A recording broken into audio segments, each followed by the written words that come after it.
Mile Perić je malo živnuo na fejsu nakon ruskog bombardovanja po gradovima. Jebi ga.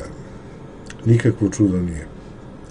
Čudo je kako ti ljudi beskrvni vole krv. Ljudi spore krvi neobično vole krv. Dobar deo srpskih patriota, da sad ne nabrajam jednog po jednog, ili tih Rusomana, ne bi mogao da gleda kako se kolje kokoška. Oni su kao Robespierre, seljački Robespierre. Znate da Robespierre nikad nije video nijedno pogubljenje. Naređivo je 200.000 ljudi ubijeno, dobar deo tih presude on potpisao, ali nikad nije imao testise junačke da baci pogled kroz prozor i pogleda kako to izgleda. Prvi put je video giljotinu kad je on sam bio na njoj. To su ti beskrvni ljudi koji mnogo krvi traže. Kao što veliki inkvizitor Torquemada, Tomas de Torquemada, nikad nije video nijedno spaljivanje jeretika.